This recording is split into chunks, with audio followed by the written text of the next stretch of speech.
So I'm very excited about this fight between Canelo and Crawford, but it also leaves me with a lot of questions because I find Crawford's career at the moment a very interesting one. Obviously, he only fights about once a year on average, and that's always confused me because either he is so good that he doesn't need, like 2 or 3 fights a year, which most fighters do, in order to stay sharp and stay switched on and get that in-ring experience. And like literally all fighters just say that, being active is so important.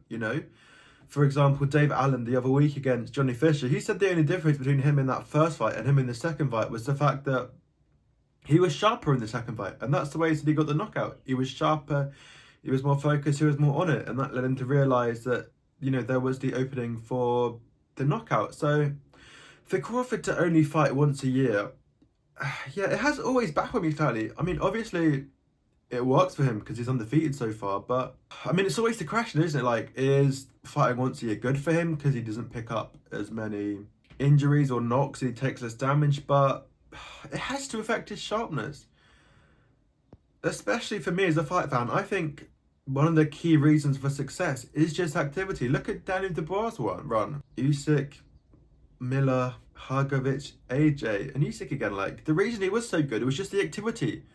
He kept going, he was active, he always stayed in shape, and that was what made him so good. So for Crawford to only fight once a year, I think it's either gonna help him or it's gonna like really embarrass him. I feel like it's a very risky strategy.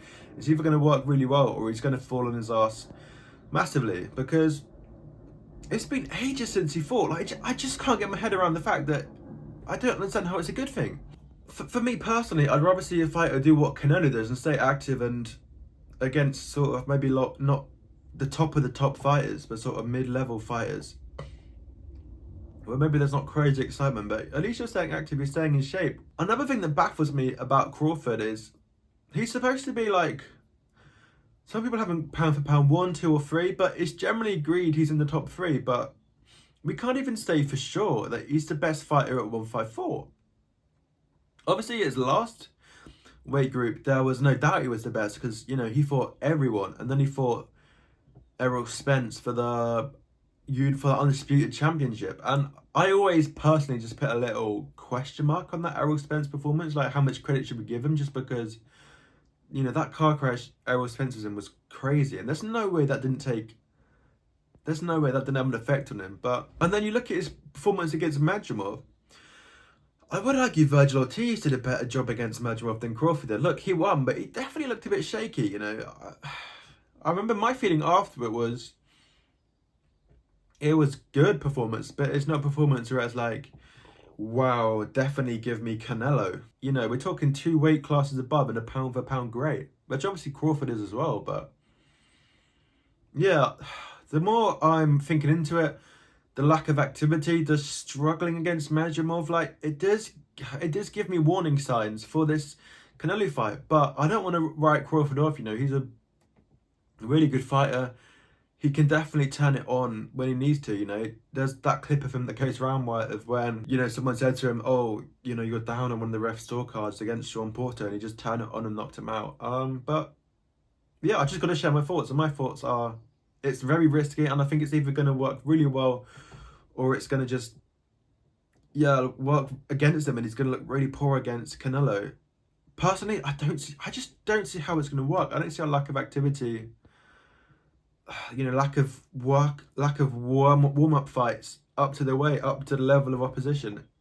I don't see how it's going to work. And personally, I do still think Canelo's got a lot left in the tank. I think he cruises these victories. I think he's got more in him. So whereas we see underwhelming performances, I just think I don't think he goes to gear 6 when he doesn't need to go to gear 6. I think if he can get through a fight in gear 4 or gear 5, then he'll do that. It reminds me of, we weren't sure how good Conor Benn was going to look before the Chris Eubank Jr. fight because he wasn't up for those fights in America. So people think that's a representation of him as a whole, but he just wasn't up for the fight. So personally, I still think Canelo's got a lot left. And yeah, I'm concerned for Crawford going into this fight that he hasn't had any activity at the weight. We can't even say for sure he's the best fighter at 154.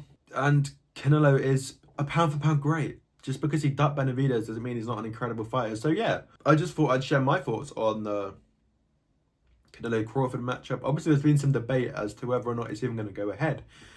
It looks like TKO, Turkey and Dana, it's a bit in shambles because it's looking like they're maybe going to do it on the same weekend as the UFC. Maybe now it's going to be a Ring Magazine event. So yeah, I just thought I'd share my thoughts on the whole event. So yeah, thank you for watching. Like and subscribe if you enjoyed the video. Goodbye.